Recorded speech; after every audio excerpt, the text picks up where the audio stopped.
Look, I'm going to attempt to tell this story, about what happened. And I'm flushing the Baker Act down the toilet. That's exactly what I'm going to do, because we're going to get to the bottom of this, of stupidity, okay? Of ignorant Elder Webb's foolery. Okay? I don't understand how he could possibly think of himself as a representation of the church that Jesus Christ is returning to. Because Elder Doofus Webb is living a lie. Okay? It's not possible that that can happen. And you got to be a damn fool to follow this man. Or that apostle Frazier, who is not living during the time of Jesus Christ. Okay? I'm going to be straight up with you about what's going down. Elder Webb is living alive, and so is Pastor Wiggins. Okay? Now, what I'm saying is, it's not with intentions of doing harm. It's with intentions of making the public aware of crooks like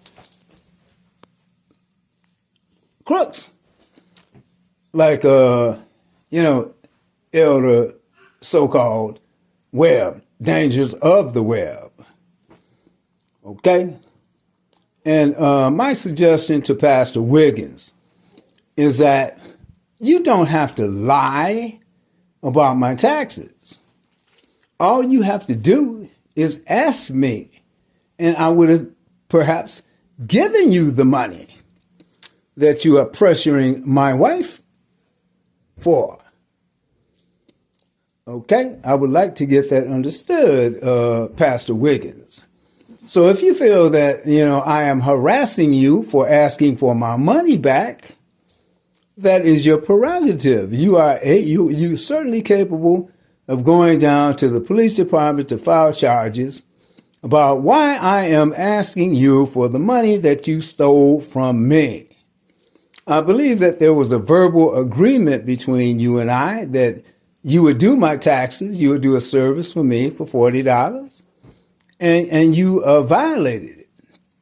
Now, the other $40 that I graciously tipped you with for scamming me and getting my, tax information along with my Social Security number, which has been compromised. Go ahead and file your charges. Okay, I'm willing to pay the fine or whatever. Okay, now, let's get back to the story of all my hell and glory. Okay, so I'm circulating the truth about a fool who dishonors me when my mother is down in the hospital with a hole in the back. He contacts my 93-year-old aunt, Hetty Henderson, who left her church for the wrong reasons, because she could not take over. And she didn't find the board of directors at the church that my uncle Chester Henderson was in. They didn't see that a woman should take that position. And according to Edith Joyce Rice Fisher, my Aunt Hetty didn't have anybody suitable enough. That was her, explanation. Suitable enough. So that tells me what she thinks about her brothers. Johnny, the 10-year felon. Jeffrey, my hero, the pool shark, who succumbed in 2005. And Doofus eulogized his funeral. Okay? And then you have Joe, my hero, who's not into that kind of thing. And that's his prerogative. So Joyce, Edith Rice did not think very much of her brothers. She didn't feel that they were suitable enough. According to her, and I guess my hypocritical Aunt Hetty, who said, don't you start no SH, word Ricky, in support of Doofus, who insulted me, the 20-year veteran, 30-year government employee with citations, who has gotten on an airplane with the Dallas Cowboy cheerleaders, who there's a 14-minute, 37-second presentation, in which Hugo Arvizu is clapping his hands and shooting a free throw. And just behind him, you will see a number 22 that looks exactly like me. Now, I didn't tell my attorney, Mr. Jay Dupree, just like Billy Joe Dupree of the tight end, of the Dallas Cowboys in 1978, I believe. That I was I was in Hawaii, when Hirohito came down, and across the hangar from me was a brother of Clifford Ray, the basketball player, his brother. Neither did I say that I used to work for Artis Gilmore, when I was at Lackland Air Force Base, learning what that culture was all about, going down to the canal and carrying on. The same, the River Walk, not the canal in Nap City, Indianapolis, Yeah, I worked for Artis Gilmore, the left-handed Hall of Famer who had a company called Gilmore and Felt. Okay, and Jessica, my ex who hates me because I let her get a credit card for $7,400 in my name, that she refused to pay while my mother was dying in the hospital with a hole in her back. She could not swallow her own saliva. And this fool, the ignorant, arrogant, Elder Doofus Webb, wants to insult me, in those types of conditions. So, when I say the chickens come home to roost, yeah, cuckoo, all of y'all, hypocrites, including my sister, Narda, who stabs me in the back. And I ain't even mad about it. I'm trying to help her get the help that she needs. I do have recall me supporting her with Alcoholics Anonymous. When I went to the VA, the very VA that locked me up for nothing. Way back when, in the 70s. When she was drinking that old English. I tried to help Nada. I didn't reject her. I took her on a trip to New Orleans. And she stayed with us for a little bit when I was in San Antonio, trying to help Narda. I didn't try to have Narda locked up. Family against family, 3 against 2. Brother against brother, mother against daughter, mother against stepdaughter, whatever. Okay? I stand on the side that's right. Don't be doing that to me, Ricky Wimberly, the MVP. Because you're a fool if you think I'm going to go for that and I ain't going to come back and go on the attack at 1600 Pennsylvania Avenue, Northeast. Okay, 1202-456-1111. It's sweet, man, it's silky off my voice. Just like, my great-grandfather, Albert Hardeman, the patriot of our church, the Methodist Church in Greenville, Mississippi, which is 30 miles from Money, Mississippi, where Emmett Till was murdered. My wife and I went to the place, next to Greenwood, Mississippi, not too far from B.B. King, where he was born. Okay, down the street from where Robert Woods, I believe that is his name, he was buried. The man who sold himself to the devil. He was a jazz musician. Now of notable fame. That kind of thing. Okay, so where was I, doing this delusional mess? When stupidity was the norm, it was something that I had to address. I go up to the school, I address the issue with Mr. Stupor. I'm driving back to Indianapolis because I'm frustrated that my daughter's not returning home. I don't know what the hell is going on. So I get a telephone call around 11 o'clock, from Joy Patrick Wright, the 47-year nurse who I authorized power of attorney because somehow a power of attorney was slipped into my files with Jason Wimberly and Narda Dixon on it with Jason Wimberly's address. Jason Wimberly's address. So, what the hell's going on, man? Where did this power of attorney come from? I didn't do that. Why would I want the very people that wants me locked up, authorizing them power of attorney? So I immediately replaced him with the 47-year nurse who has worked in the psychiatric wards herself, Joy Patrick Wright. Okay? Joy Patrick Wright is representing me. She's doing something positive. She's calling those fools to tell them that there is no change in my behavior. And they know that because they had a hepatitis C test done on me.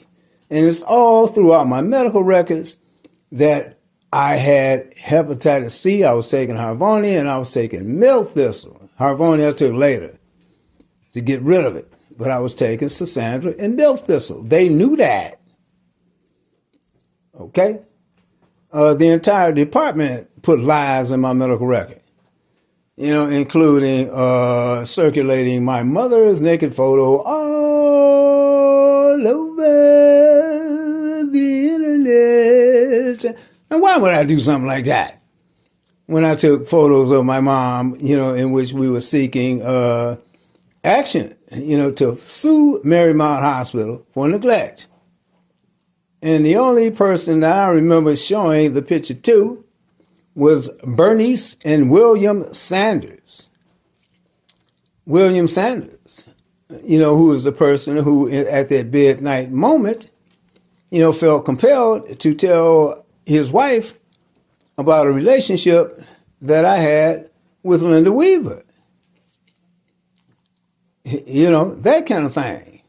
I have no recollection of ever telling Bernice anything about what he did or what anybody else do. I don't go down like that. Unless you have a habitual felon, like Ronnie Tramble coming around costing me $15,000, trying to keep my daughter out of trouble, the same daughter who called her mother after I got on the Mr. Stupor at the school, about her allegedly, doing something in the school. Okay?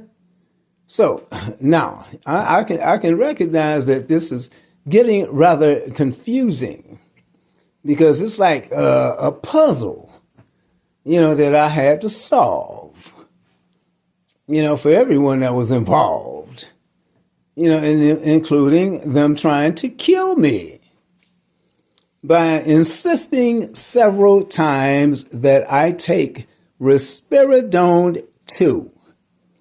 Okay, it says in my chart again. That's what it says. That is criminal. Okay? That is exactly why I sent the disc to 1600 Pennsylvania Avenue to President Joe Biden so that he may address the issue. Now, gee whiz, where do I go from here? They let me out, of the VA facility in Cleveland on December 31st, 2015. indicating that, I'm all right. The same fool, Dr. Demjanjuk, Dietrich Seljuk, who claimed that I was going to kill myself, is also the individual who let me out of there. And if they would have been looking closely at their medical charts, they would have seen that I had attended an appointment on December the 10th with the VA hospital in Cleveland with a psychiatrist. And everything was all right, it seemed, at that time. Okay, which was about a week after I got out of the VA facility in Indianapolis, Indiana, in which my son Jason, my daughter Robin, and my friend Joe Everett had undermined me. Okay, I'm going around in circles with this thing, but I don't think I'm being tangent. I told the nurse, my family's from Grenada, Mississippi, 30 miles from Money, Mississippi. I said Philadelphia, Mississippi. I got it mixed up, and where Emmett Till was murdered. I told her that I was helping a friend of mine, James Sullivan, that had a community watch program on the west side of Cleveland. James Sullivan is now deceased. I have his card in my safe. Karen Sullivan is his wife. Valerie Denson knows him at 216-791-3800 in prosthetics at the VA. Okay. So now, they put me in danger, my kids did, in Indianapolis, in which I ran into a guy, he had a scar on his face, on his head. He had a sad expression on his face. His name is Colin Boyne. I walked up to Colin and I looked at him. I said, "You have a good heart." And that was the beginning of a good relationship that Colin and I had. I saw that he was writing Star Wars. He was drawing Star Wars materials on a sheet of paper. I was unaware that we were being observed by a man who, he had a tan complexion. So in my medical records, it's saying on December 2nd, 2015, naked man enters patient's room. Naked man asked patient about an inappropriate relationship. And I said, "I'm not gay. I've never been gay. Never will be gay. Nurse. And that fool ran out of my room naked. I believe that was self-control. But my blood pressure went up, over 2-something. I think it was high as hell. And I'm not talking about the Parker Lolo kind of high. Okay, so now let's get back to Cleveland. So they let me out on December 31st, and I'm thinking that I had a family, in D.C. that I can reason with, only to find out that they were puckering up and kissing Rufus Doofus's butt as well, because my ex Jessica, who is spurned because she's not getting my retirement, had planted the seed in them that I'm some kind of monster. And they stupid enough to believe it. Fool is what they are. Rashida, fool. Rhonda, damn fool. Jessica, fool. Robin, oblivious. Jason, fool. The only way to get some sense is Jonathan. It seems like. They're going to stab me in the back, and here I done took them all over Europe and carrying on and all them years and take care of their asses. And then they're going to stab me in the back for a hypocrite. I feel sorry for them. That's the way I feel. Yeah, sorry for them. They're pathetic. You damn fool gonna follow a hypocrite that's gonna leave you into the abyss. Doofus, snare, dangers of the web. Give me a break, snake. Because I sent you your own rap sheets, and you know it. Along with a DVD to tell you what I'm all about, fool.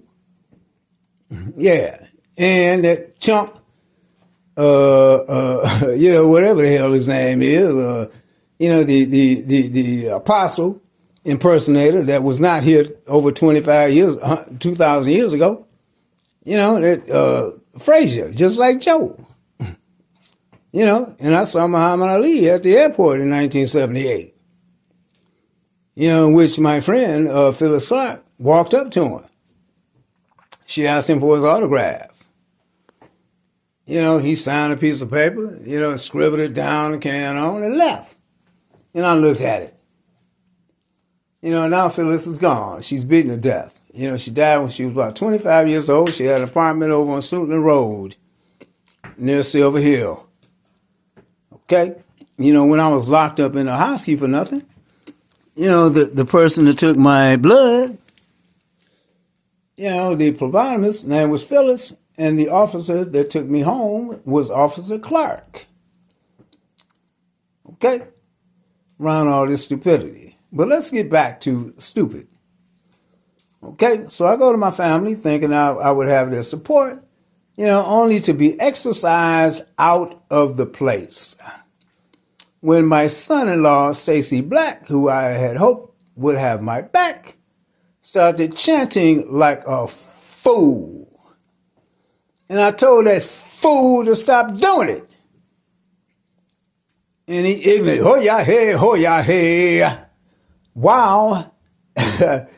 The Holy One, Jessica, and my son, Jonathan, was cussing out Sheila's 47-year nurse, who has worked in the psychiatric wards, who was helping me get the hell out of there.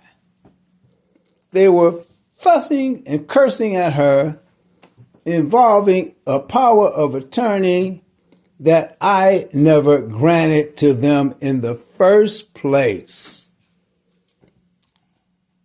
with Narda Dixon's name on it, along with Jason Fool Wimberly. Okay, so, and they try to exercise me out of the place. This man who has been caught pissing in the sidewalk, who has a neurological disorder, Stacey Black, initiated, a dance, to exercise his father-in-law, the 20-year veteran, the 30-year government employee, who has taken his family all these exotic places.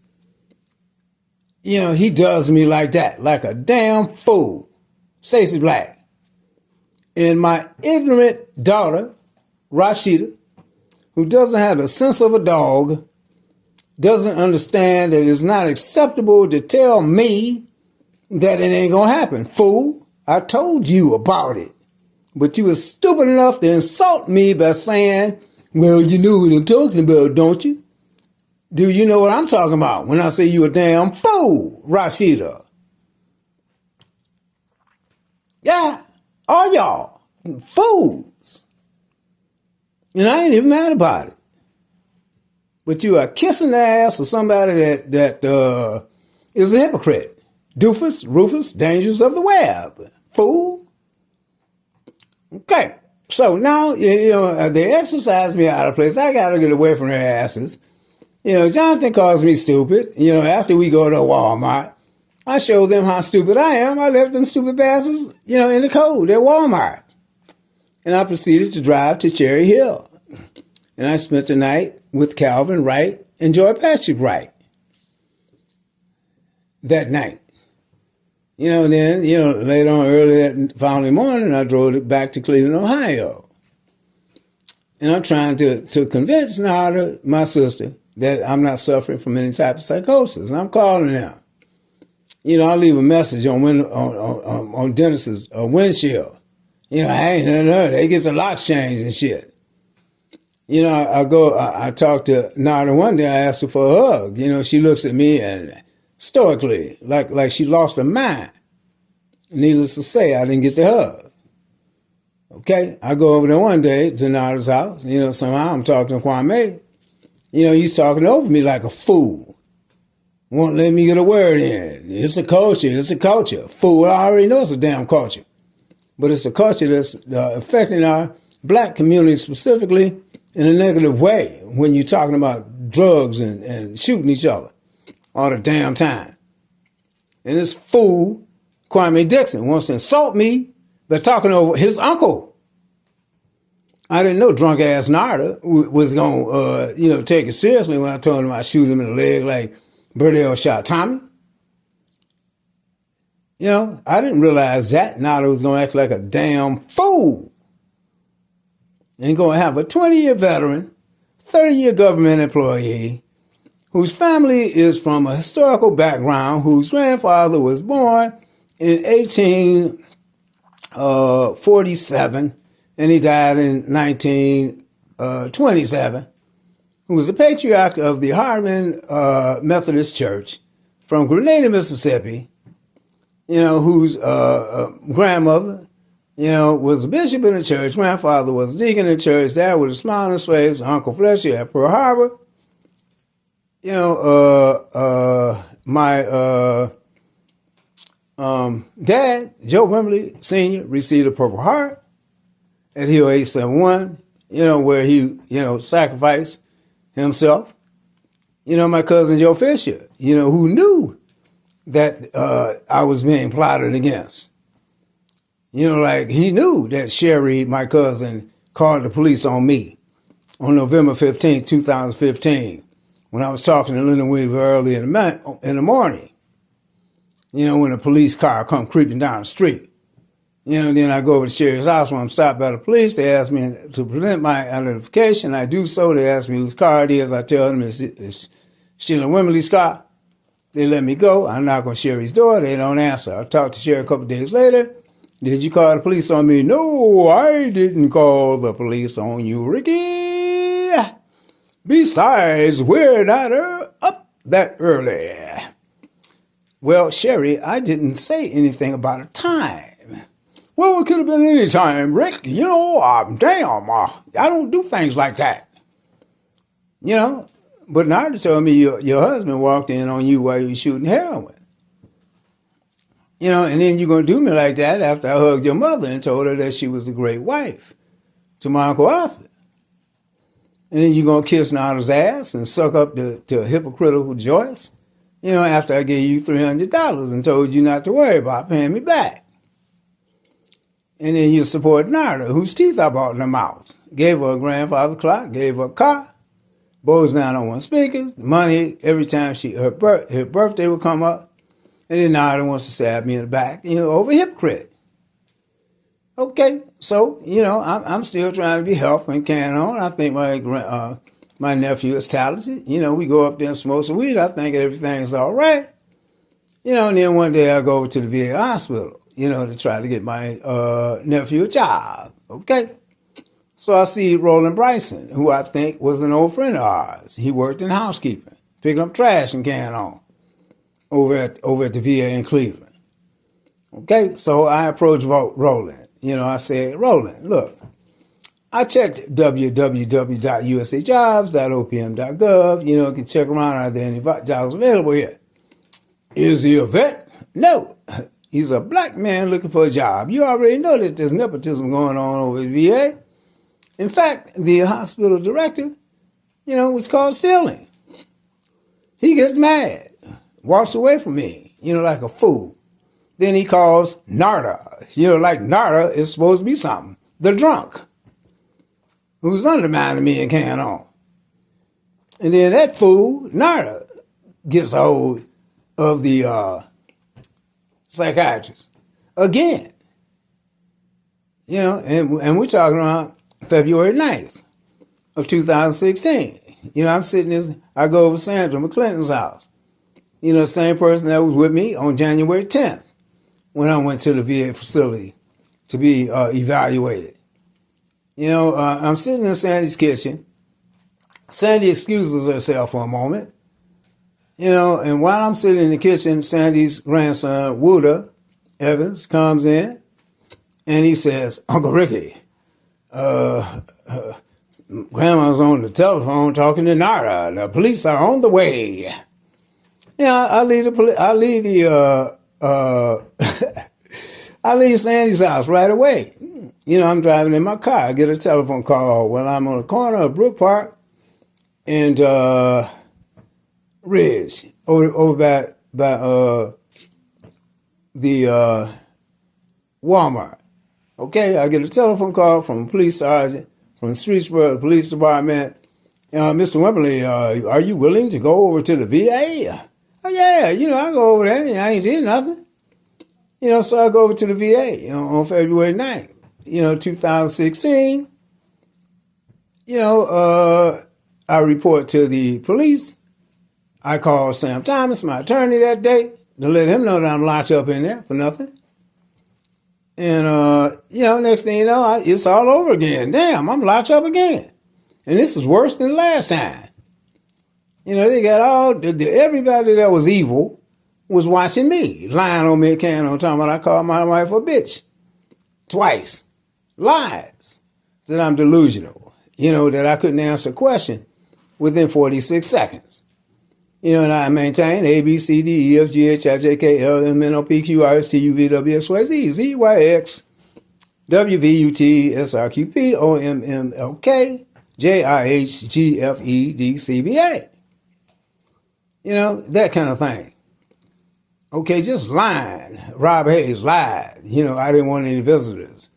It's noted in my record that I indicated that we're having a kangaroo court. That information is reflected in my medical records. Talking about, I don't want to attend the kangaroo court. Then they claimed that I canceled.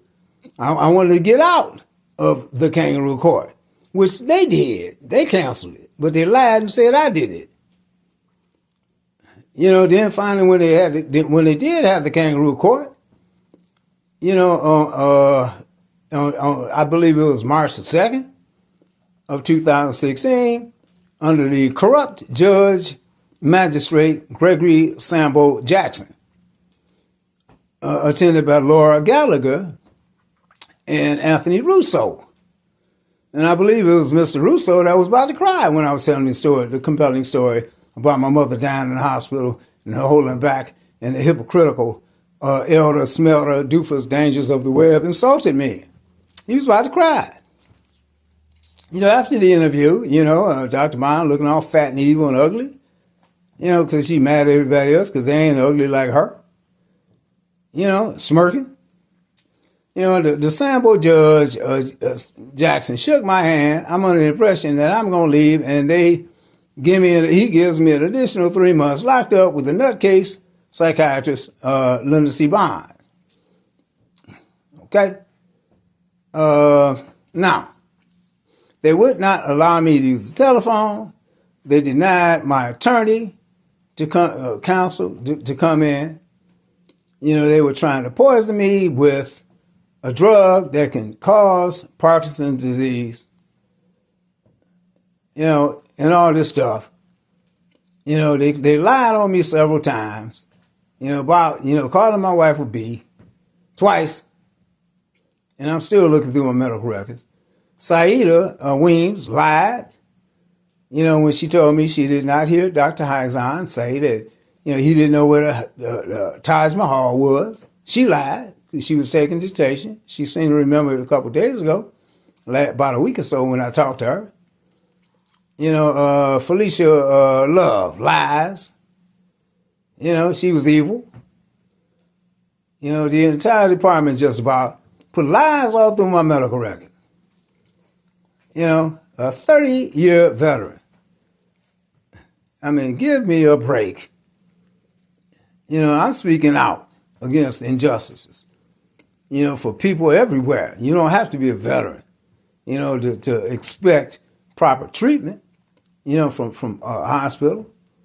And because of Dr. Bond's full evaluation of me having late onset schizophrenia, I'm being locked up all over the damn place, under the Baker Act. I indicated several times that, I know 2 Al Bakers, and it's true. My girlfriend, Annette Henderson's son, Derek Henderson, used to work for Al Baker, the football player, number 60 of the 1987 Cleveland Browns.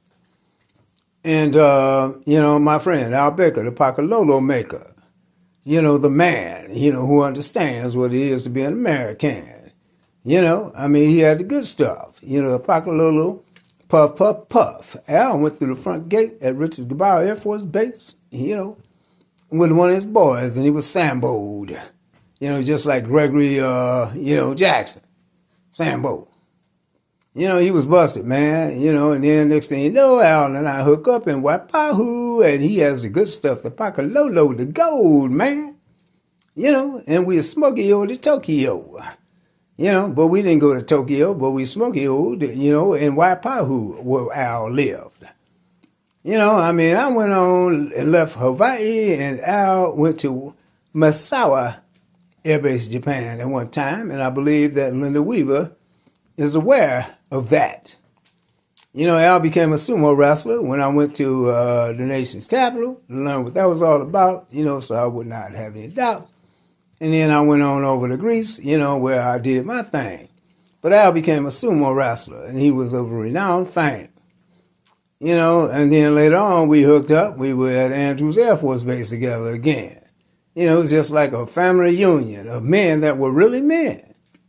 We deployed to RAF Bicester, where I just came back from when I was at RAF Little Rizzies.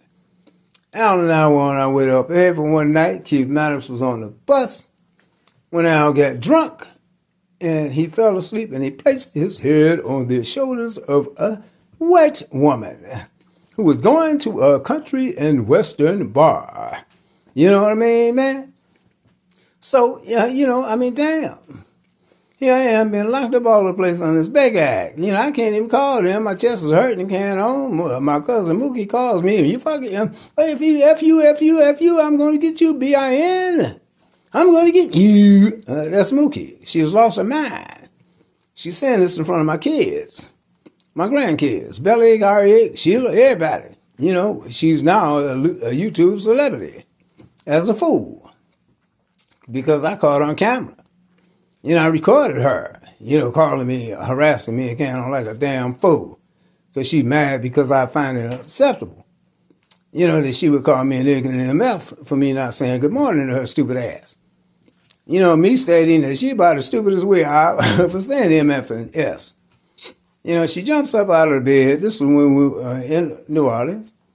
Like she's going to do something. I stick my finger in her face and she sits her stupid ass down. Just to shut the hell up. I think everything is cool, but Mookie's still acting like a fool, holding grudges and carrying on. I gave her 30 DVDs, for music and stuff, only for her to lie and say that she's not going to give them back because I stole a picture from her of my grandmother that I already have on DVD. Go figure. Lie to lie to lie to lie to lie. That's the way they can get me, to lie, doofus. Okay?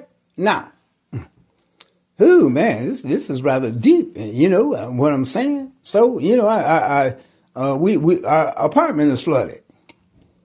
Okay? I get a telephone call from my daughter. She got out of the Air Force, stupidly, after I took years to get her in there.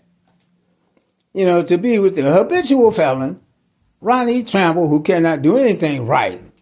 She smuggles his ass, down to the base, where she was living in a 3-bedroom, 2.5-bath house, and bringing that fool down here, the habitual felon.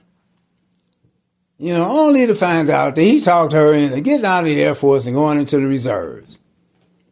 Next thing you know, I found out, they're in Ohio. And I'm pissed off about it. I called the first sergeant. What the hell's going on, man? I called this parole officer. He gets wind to it, because I didn't make it a secret. He calls, asks me, what kind of man am I? I told him that I was a repentant sinner. I got 2 women pregnant at the same time, 2 times in my life. He got happy about it.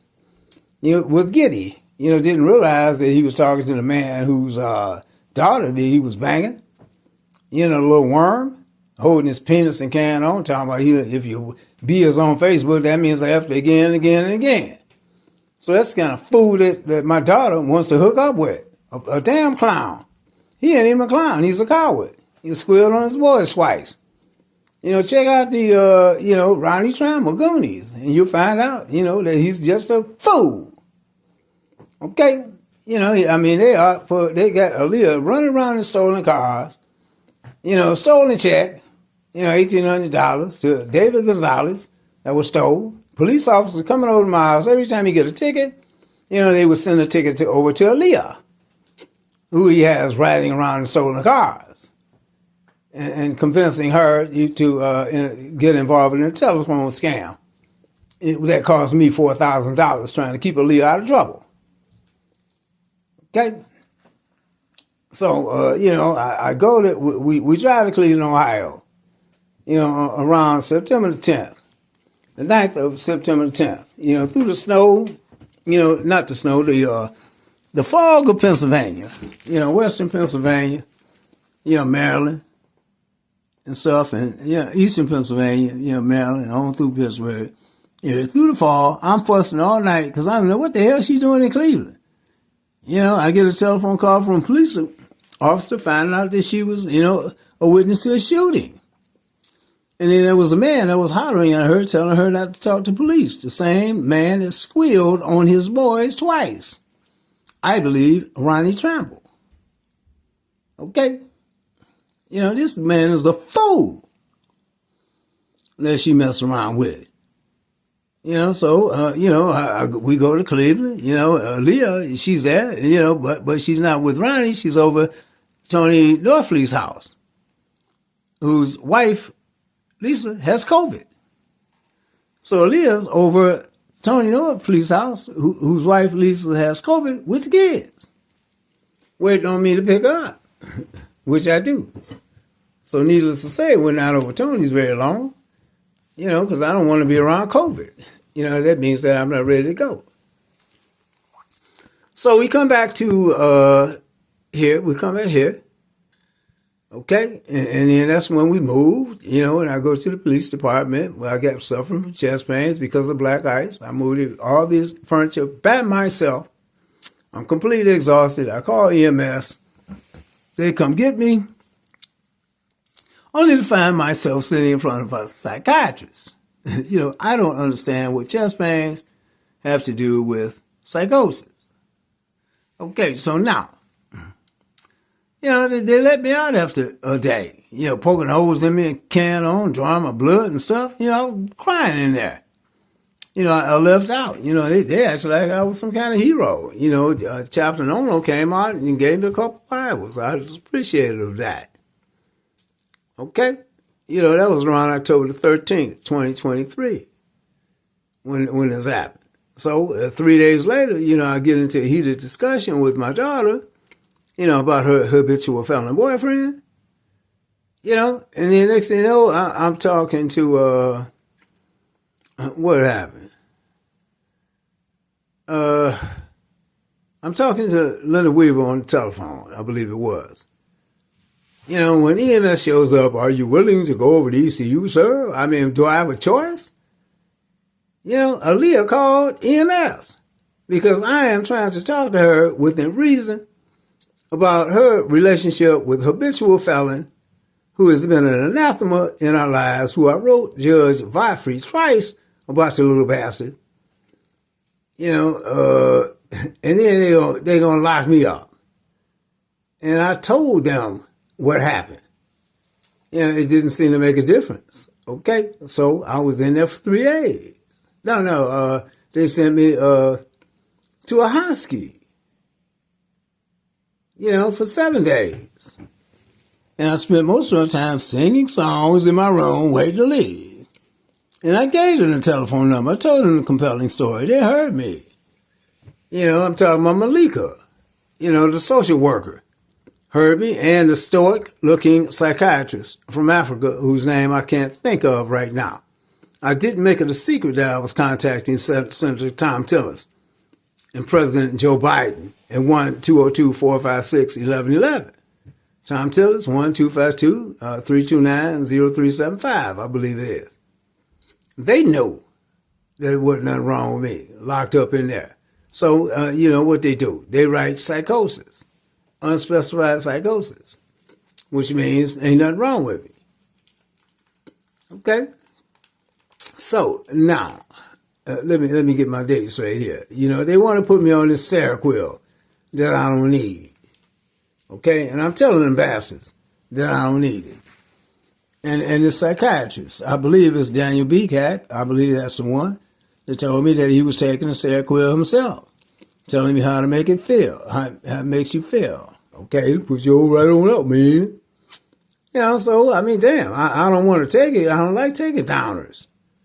Okay, so, on November 1st, I take it. I lose my balance and stuff. I don't like this stuff. November 2nd, I don't take it. November 3rd, I have an appointment with ECU Hospital to see a psychiatrist. Unknowingly, I go to the emergency room where I went before to see the psychiatrist. Only for the bastard to send me away. After I went up there to talk to him, about the dosage. He talks to Sheila. Next thing you know, I'm locked up again. Okay. So now the next time was on November 22nd. And I know that it was November 22nd because November 22nd was the day that President John F. Kennedy was shot and was assassinated. And it was also Ayanna Thompson, my daughter's birthday. Okay? Now, I told Sheila, if I do not get out of the hospital within a reasonable period of time, to call Senator Tom Tillis at 1-252-329-0375, I believe it is. Suspecting that something stupid might happen. Okay? And I also text Daniel in the Lion's Den. Okay? So, I go in there and I'm talking to people in there about what they're doing. Okay? And then all of a sudden my telephone zaps out. I can't get a hold of Sheila, and I'm thinking that she would have some kind of sense to come in and check on me. But she doesn't. And I find myself going through the stupidity all over again. I go in there, I tell them that, I want to get a real evaluation from a real psychiatrist, which is noted in my medical report. By them. Okay? What do? They send me to Carolina Dunes. And I'm sitting up here tormented all night by some fool psychiatrist that's trying to speak riddles with me and carrying on.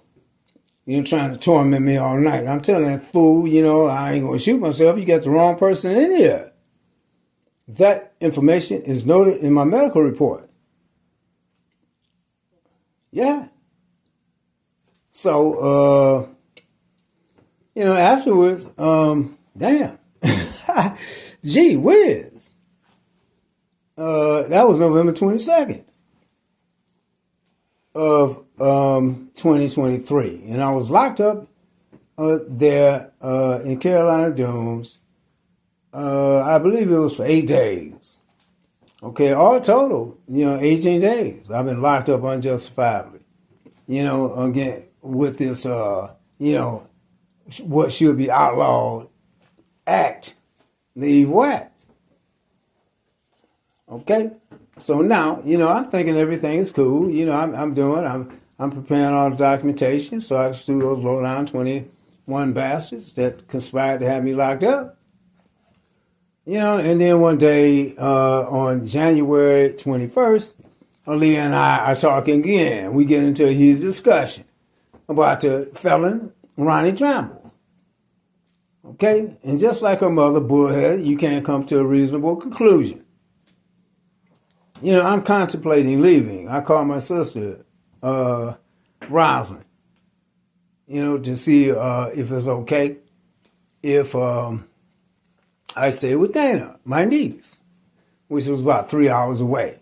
I'm seriously contemplating. I put my luggage and stuff, I put on my clothes in the car. Only that to find out that I'm able to get a hold of Dana. Okay, so now I'm stuck.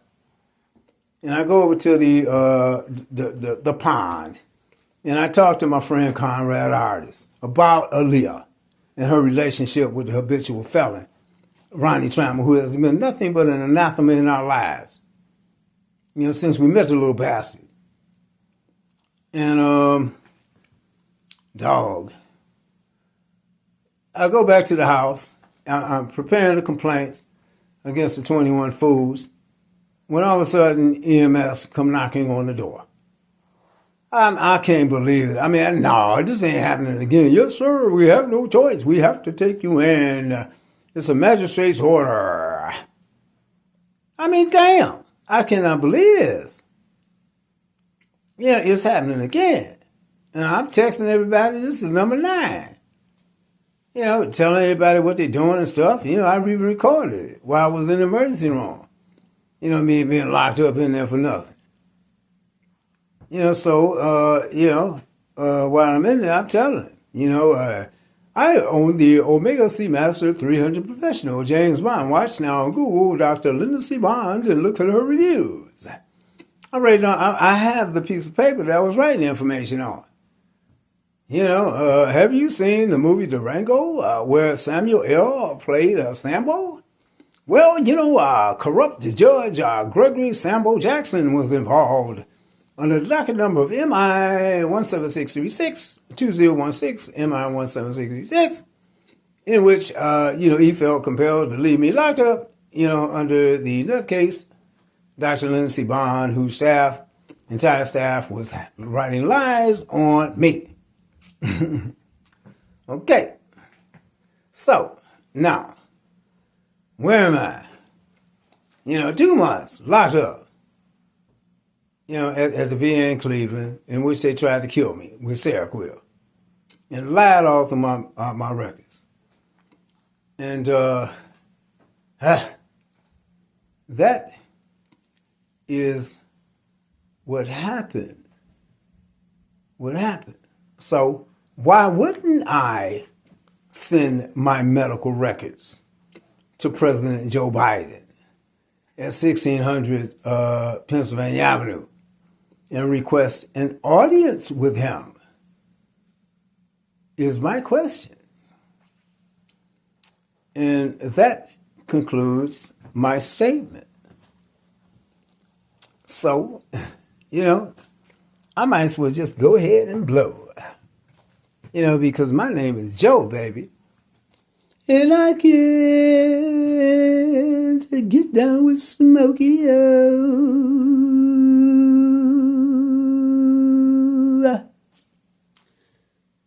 Here I go again. I can't understand the way that I am with you. You go your way, I better not say again. Here I go, here I go, here I go again. Thank you, Dr. Bond, Dr. Dietrich Selznick, Dr. Jane Doan, Mr. Robert Hayes, Mrs. Felicia Love, and all those low-down dirty bastards over at the Cleveland, Ohio VA who lied in my medical records.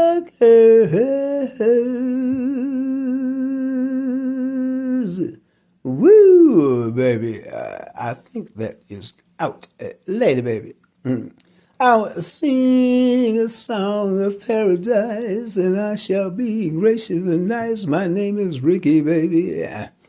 Yeah, girl, I love you so. My name is Joe, and I can blow, and I'll get down below. But check out Joe Blow on TikTok. Why we getting around the clock? But does anybody really know what time it is? And I'm trying to get in the show biz, girl. And I'm going to revitalize my society that I grew up in, in Cleveland, 1414 East 115th Street. I think I named this 1414 East 115th Street, baby. Later, baby. I'm out. Hey, I'm cool. Dig it, baby.